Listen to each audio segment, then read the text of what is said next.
குழந்தைகளின் மலமூத்திரம் என்பது மகாலட்சுமியின் அருள்.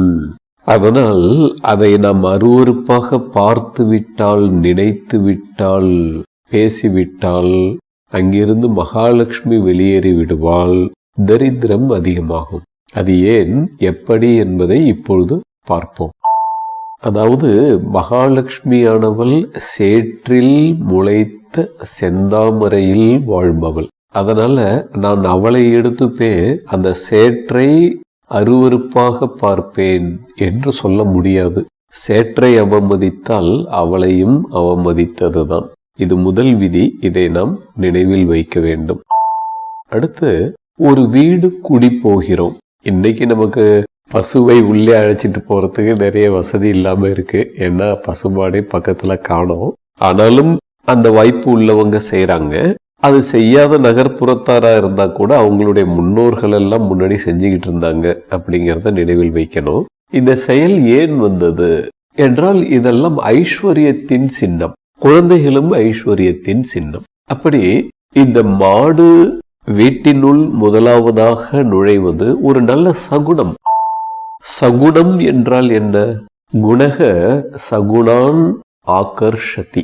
அதாவது எங்கே இருந்தாலும் ஒரு குணமானது தனக்கு ஒத்துப்போகும் குணங்களை ஆகர்ஷிக்கிறது அல்லது இழுக்கிறது. அது அதன் இயல்பு.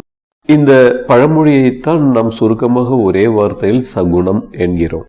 அப்படி ஒரு இருப்பு அல்லது ஒரு நிகழ்வு ஒரு இடத்தில் நம் கண்ணில் படுகிறது என்றால் அதை இழுத்து கொண்டு வந்தது எந்த குணம் என்ற ஆராய்ச்சியின் மூலமாக நாம் இதை புரிந்து கொள்ள முடியும். இங்கே என்ன குணம் இருக்கிறது அல்லது வளர்கிறது என்பதை நாம் புரிந்து கொள்ள முடியும். முன்காலத்தில் பசு வளர்ப்பவர்களுக்கு பசு மிகப்பெரிய செல்வத்தை கொடுத்தது. அதனால் எங்கே பசு இருக்கிறதோ, எங்கே பசுவின் சாணமும் மூத்திரமும் பெருகுகிறதோ அங்கே செல்வம் பெருகுகிறது என்று பொருள். அந்த காரணத்தினால்தான் புதிய வீட்டிற்கு குடி புகும் பொழுது முதலில் பசுவை அழைத்து சென்றார்கள். அதற்கு மேலும் அந்த பசு சாணத்தையோ மூத்திரத்தையோ வீட்டிற்குள் கழித்தால் அது மிகப்பெரிய ஒரு செல்வ கட்டாட்சமாக மகாலட்சுமியின் அருளாகவே பார்க்கப்பட்டது. ஏனென்றால் அதில் உண்மை இருக்கிறது. 2 இடங்களில் ஒரு ஜீவன் மலஜலம் கழிக்க முடியும். எங்கே? ஒன்று பயத்தினால் மிகப்பெரிய அச்சம் ஏற்படுகிறது என்றால் மலஜலம் போகும். இது எப்பொழுதாவது நிகழ்வது. இங்கே இதை நாம் கணக்கில் ஆய்வதற்கு இல்லை. இரண்டாவது, சாதாரணமாக மலஜலம் கழிக்க வேண்டும் என்றால் ஒருவன் அங்கே முதலில் நிம்மதியாக இருக்க வேண்டும். அப்பொழுது ஆனந்தமாக மலஜலத்தை கழிக்கிறான். அப்படித்தான் ஒரு பசுவும் ஒரு வீட்டிற்குள் நுழைகிறது என்றால் அது ஆனந்தமாக இருந்து மகிழும் பொழுது மலஜலம் கழிக்கிறது. அப்படி என்றால் குழந்தைகளுக்கும் இதே விதிதான் என்பதை நாம் புரிந்து கொள்ள வேண்டும். குழந்தை என்பது சாக்ஷாத் மகாலட்சுமியின் அருள். ஒரு வம்சத்தை அறுபடாமல் அவள் பார்த்து கொள்கிறாள் என்றால் அது ஒரு சாதாரண பாக்கியம் இல்லை. பலவிதமான அருள்களில் மிகச்சிறந்த ஒரு அருள். அதனால் தாய்ப்பால் அருந்தும் வயது வரை உள்ள குழந்தைகளை நாம் தெய்வமாகவே பார்க்க வேண்டும். தாய்ப்பால் என்பது மகாலட்சுமியின் அருள். இந்த குழந்தை மகாலட்சுமியின் அருளை பெறுகிறான் என்றால் அவன் மகாலட்சுமிக்கு எவ்வளவு தூரம் பிரியமானவனாக இருக்கிறான் அப்பொழுது. அதனால் அவனை மதித்தால் லக்ஷ்மி மகிழ்கிறாள், அவனை அவமதித்தால் லக்ஷ்மி வருந்துகிறாள். குழந்தையை பார்த்ததும் அந்த தாயாருக்கு ஒரு அன்பு பொங்கி வருகிறது. எனக்கு குழந்தை வேண்டாம், நான் பெற்றுக்கொள்ள மாட்டேன் என்று ஆடம்பரமாக சுற்றித் திரிந்த பெண் கூட குழந்தை பிறந்த பிறகு தாளாத அன்புடன் வாரி அணைத்துக் கொள்கிறாள். என்ன, எப்படி வந்தது அந்த அன்பு? சாக்ஷாத் மகாலட்சுமியேதான் அவளுக்குள் அள்ளி வழங்குகிறாள். அதுதான் அந்த பெண்ணிடமிருந்து தாயன்பாக பொழிகிறது. அதனால் பாலூட்டும் ஒரு பெண்ணும் கூட மகாலட்சுமியின் அருள் உடையவள் என்பதை நாம் புரிந்து கொள்ள வேண்டும். அதனால் முன்பு சொன்னது போலவேதான் அந்த பாலூட்டும் பெண்ணை, தாயை மகிழ்விப்பவனை மகாலட்சுமிக்கு மிகவும் பிடிக்கிறது. அவளை வருந்த வைப்பவனை மகாலட்சுமி கோபிக்கிறாள். அதனால் ஒரு இடத்தில் ஒரு பெண் ஒரு குழந்தைக்கு பாலூட்டுகிறாள் என்றால் அந்த இடத்தில் மகாலட்சுமியினுடைய அருள் பொங்குகிறது என்று பொருள். அது ஒரு நல்ல சகுனம். அதே போல ஒரு இடத்தில் ஒரு குழந்தை மலஜலம் கழிக்கிறான் என்றால் அங்கே அந்த குழந்தை ஆனந்தமாக சுகமாக உணர்கிறான் என்று பொருள். அந்த இடத்தில் அந்த நேரத்தில் சாக்ஷாத் மகாலட்சுமி மகிழ்கிறாள் என்பதையும் நாம் புரிந்து கொள்ள வேண்டும். அதனால் அந்த நொடியில், அந்த நேரத்தில், அந்த இடத்தில் அங்கு இருப்பவர்கள் யாருக்கோ மனதில் ஒரு பிரார்த்தனை எழுகிறது என்றால் அங்கே மகாலட்சுமியின் அருள் பொழிவதால் அது சுலபமாக பூர்த்தியாகும் என்பதை நினைவில் வைக்கவும்.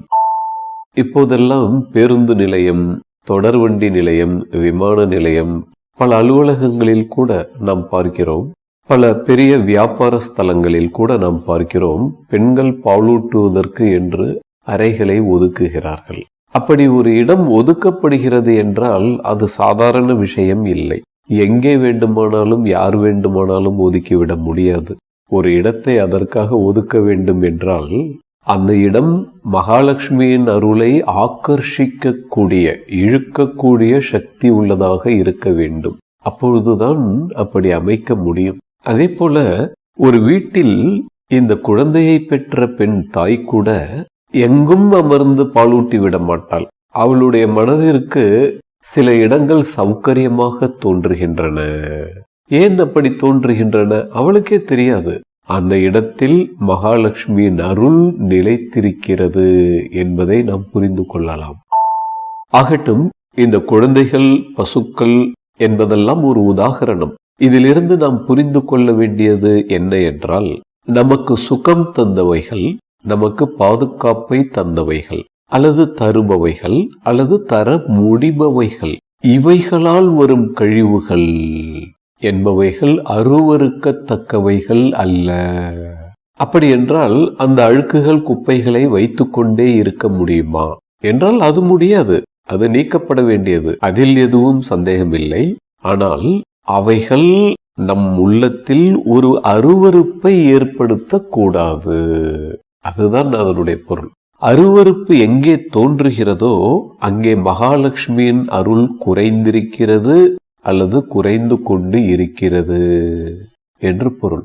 எங்கே அருவருப்பு தோன்றவில்லையோ அங்கே மகாலட்சுமியின் அருளுக்கு தொந்தரவு இல்லை. எங்கே அது பாக்கியமாக பார்க்கப்படுகிறதோ அல்லது இது மகாலட்சுமியின் அருள்தானே அதனால் என்ன என்று பார்க்கப்படுகிறதோ அங்கே மகாலட்சுமியின் அருள் வளர்கிறது என்பதையும் நாம் புரிந்து கொள்ள வேண்டும். நம் முன்னோர்கள் பல விஷயங்களை கணக்கில் வைத்துக்கொண்டு இது நல்ல சகுனம், இது கெட்ட சகுனம் என்று வகை பிரித்தார்கள். அதில் ஒரு சில கணக்குகளை இப்பொழுது நாம் பார்த்தோம். நம் முன்னோர்களின் இந்த ஆய்வுகளை நானும் ஆய்வு செய்து பார்த்தேன். அதில் உண்மைகள் இருக்கின்றன. மேற்கத்திய விஞ்ஞானிகள் இப்பொழுது வரை கண்டுபிடிக்காத உலக உண்மைகள் பல கோடிகள் கிடைக்கின்றன. அதனால் அவர்கள் இது நாள் வரை கண்டுபிடிக்கவில்லை, அதனால் அவைகளை மூட நம்பிக்கைகள் என்று உடனடியாக கண்ணை மூடிக்கொண்டு பேசுபவன் மகாமூடன் தானே. மேற்கத்திய விஞ்ஞானிகளின் ஆயுள் வெறும் 2000 ஆண்டுகள் கூட இன்னும் ஆகவில்லை. ஆனால் நமது பாரதத்தின் விஞ்ஞானத்தின் ஆயுள் 2 லட்சம் ஆண்டுகளையும் தாண்டி வந்து கொண்டு உள்ளது. வாழ்க பாரதி, வாழ்க பாரதம், வாழ்க பாரத பண்பாடு.